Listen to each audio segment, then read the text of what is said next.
Mani ilmiy ishim, ya'ni tadqiqot ishim bu. Bilamizki, hozirgi paytda ekologiyani yomonlashuvi natijasida aholi salomatligiga judayam e'tibor katta qaratila boshlandi.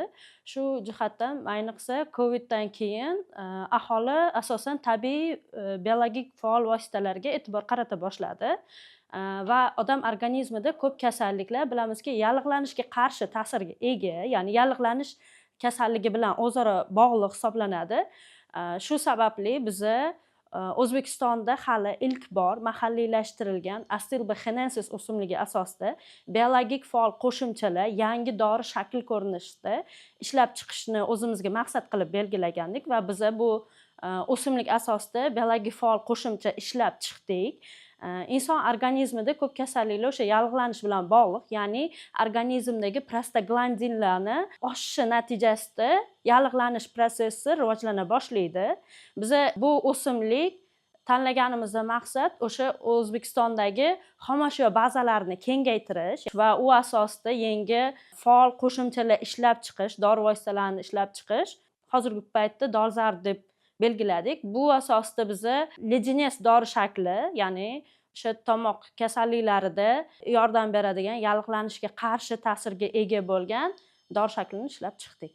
Bu yallig'lanishga qarshi dori vositamizda klinik oldi sinovlarini o'tkazganmiz. Ular ijobiy natijaga ega va bu vositani bevosita hammada ishlatishimiz mumkin. Aytgancha keyin bu vositamizda biz ozgina o'zgarishlar kiritganmiz.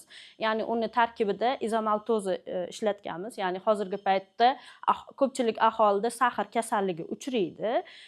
Bu vositadan sahr kasalligi bor odamlar ham bemalol ishlatsa bo'ladi. O'zi lejines dori shakli o'sha shakarni asosan glyukozani eritib tayyorlanadigan dori shakli hisoblanadi. Biza shakarni glyukozani o'rniga izomaltozani ishlatganmiz. Ya'ni bu shakar o'rnini bosuvchi vosita hisoblanadi.